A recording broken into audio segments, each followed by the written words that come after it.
I'm Mark Critch, and this is Atlantic Focus. Last week, many talented Newfoundlanders were honored at the Newfoundland Arts Awards. It was a gala affair giving recognition to all forms of art in this culturally rich province.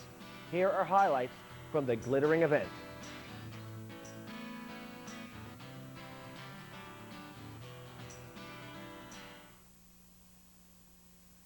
On the 18th of November, as you all might remember, the day it been a fine one and frosty too, you know.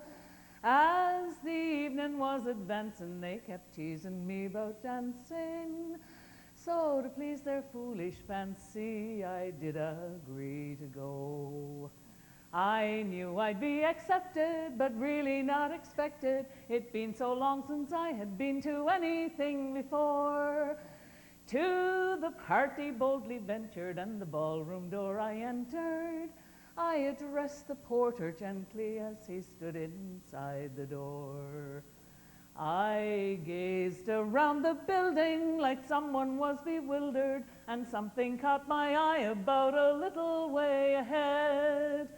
I discovered there the altar where the Holy Mass was offered, but tonight it's decorated with buns of daily bread. And when supper it was over, like a storm in the Straits of Dover, the music never slackened and the dancing still held on. Some old women got out dancing, out in bunches they went prancing. I thought they were going frantic, but we had a jolly time. Now for anyone that stopped between 4 and 5 o'clock, they had another supper, it was just as much or more. Oh, well, I'm sure it can't be eaten, and neither will be beaten. I'm sure it won't be equaled, neither up nor down the shore.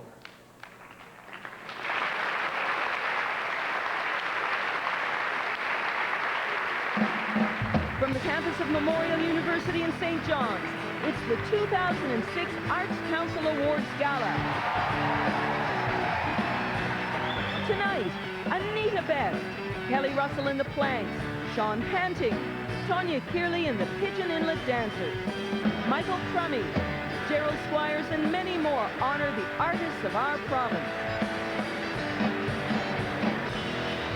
And now, your host from the Port-au-Port Peninsula, Sherry White, and from Fortune Bay, Ruth Lawrence.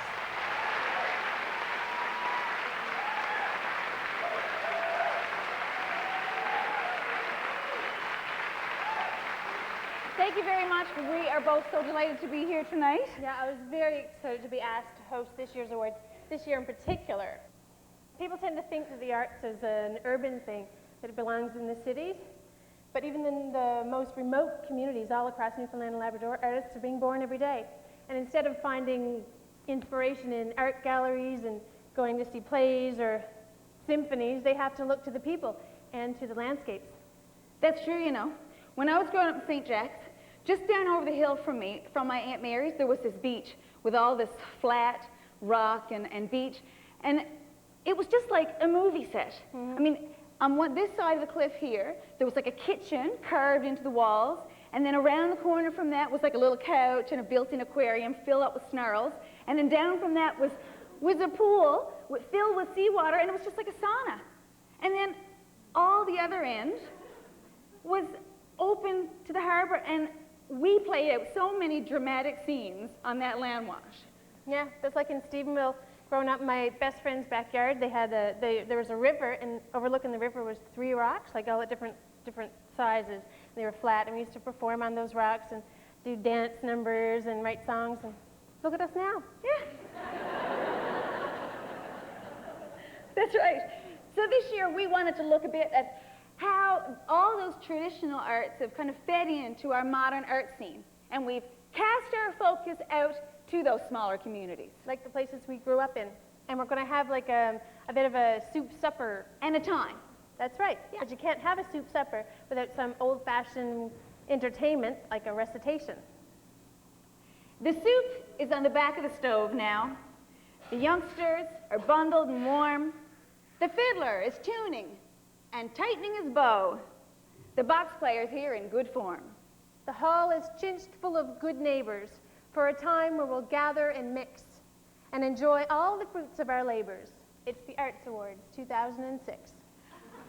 A plan for our culture gained much ado. We were filled up with pride and with glee. Our premier doubled the budget by 2, but we'll be brazen. Can you times it by 3? Above and beyond it will take us. You'll find traces of red in our wake. Hard rock and water will make us hatch, match, and dispatch, for God's sake. We create legends and lore and more noise, because our ancestors were rogues. They were killers who would dance until dawn with Louise Moyes and an alligator set loose at the Gillers. Right to the sweet edge went Allie Pick's book. Miss Gregory hangs in Ottawa now. Tim and Nancy toured every nook. Tina Daughter's older women were, wow. If I could juggle as many projects as Benny, learn Derek Norman's style, he's first rate. Pick up Dwayne Andrews' tunes, there's so many. Look, the talent in this place is just great. And we could go on, but you know, it's time that this celebration starts. So now let's get on with the show, first honoring achievement in the arts. And here to present that very first award, from Rogers Television, the host of Out of the Fog, the lovely and delightful and ever so cool, Krista Rudofsky.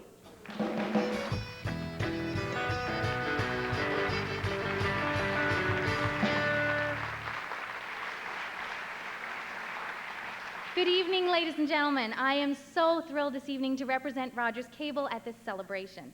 Now, several years ago at this event, Mary Pratt was here, and she commented on how exciting it was to be making stars of our artists. Rogers Cable is extremely proud to be participating in this tribute. And on behalf of Rogers Cable, I am proud to say that this year's winner of the Rogers Cable Arts Achievement Award is Mr. Paul Pope.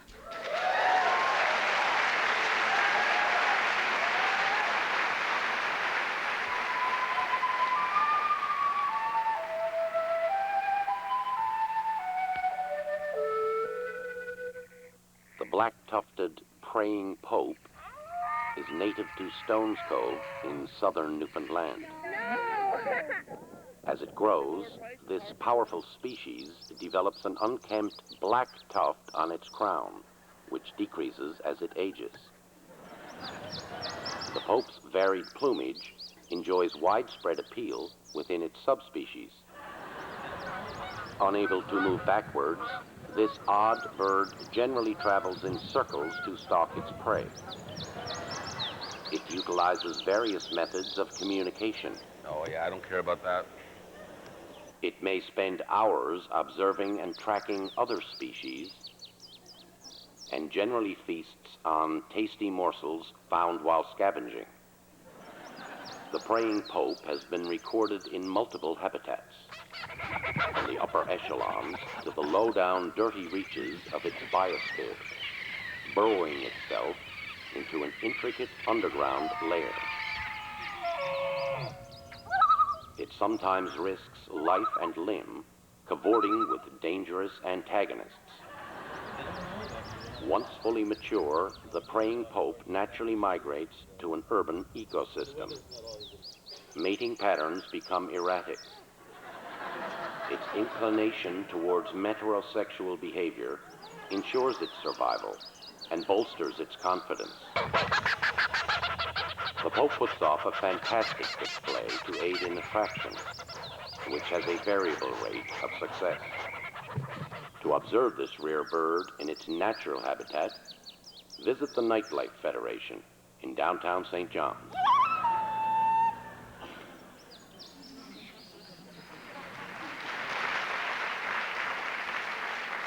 So I think it's fair to say that Mr. Pope has a style all his own.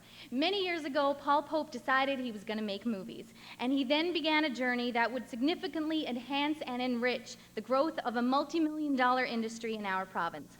As founder and senior producer of Pope Productions, Paul has produced feature films, documentaries, television series, multimedia, and short films. Many of his award-winning productions have garnered national and international acclaim. The body of work is a legacy. The double Gemini Award-winning My Left Breast with Jerry Rogers. Rare Birds, the feature film that was honored with 4 Directors Guild nominations, including Best Feature Film. He was co-producer of Extraordinary Visitor, a film which stars Andy Jones and Mary Walsh. The film won 5 awards at the Atlantic Film Festival in 1998 and the Audience Award at the Dances with Films Festival in Los Angeles in 1999. Gordon Pinsent's heyday, MediaJamTV.com, 13 episodes of Legends and Lore for Global Television, and most recently, Paul Pope and Company completed the stunning 4-hour miniseries Above and Beyond, the story of the ferry command of civilian pilots flying desperately needed planes from Gander, Newfoundland, across the treacherous Atlantic during World War II. Above and Beyond is scheduled to be seen on CBC television in November. Now, I actually have to stop there because we actually have other awards to present this evening, but the list of achievements in this field does not stop there for Paul Pope. Ladies and gentlemen, turn up the lights, focus the camera, get the action rolling. I give you the winner of the Rogers Cable Arts Achievement Award, Mr. Paul Pope.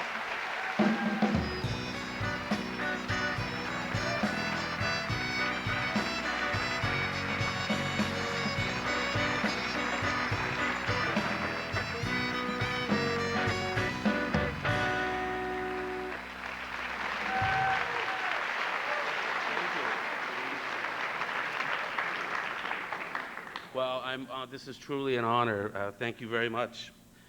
I'd like to start by thanking my wife, Lisa Porter, and my children, Simon and Alexander, for constantly motivating me.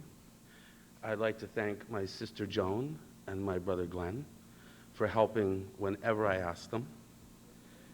I'd like to thank my mom, who's here tonight, and my dad, the late George Pope, for being incredibly supportive, and especially for not thinking I was nuts when I came home from high school one day and said, I think I'm going to go away and study film and photography.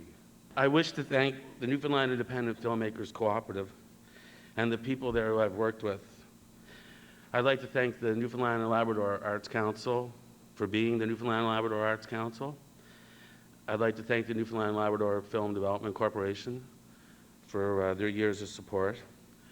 And I'd like to thank a long list of people at the Canadian Broadcasting Corporation who have been an integral part of the film industry in Newfoundland and Labrador. We live off the beaten track in the middle of nowhere, and there's just a small bunch of us. So we have to make a lot of noise. And we have to make a lot of excellence. So whether it's our fishery, our manufacturing, or our arts and culture, it's really important that we all work together. So finally, I would like to dedicate this award to my brother David, who was an early leader in artistic film production in this province, who passed away in 1988. So thank you very much. The 2006 Arts Awards Gala continues with author Michael Crummy, visual artist Jerry Squires, and many more of our vibrant community stars.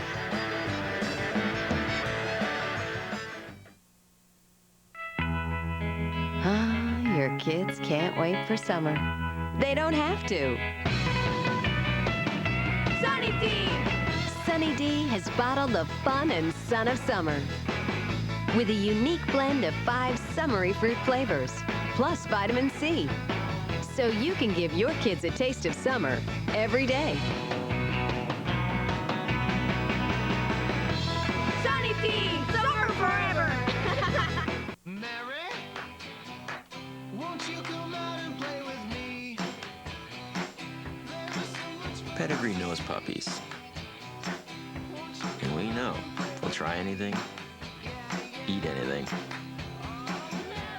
and get into anything. That's why Pedigree Healthy Start with Calcium Pockets helps protect bones and immune systems. Pedigree Healthy Start.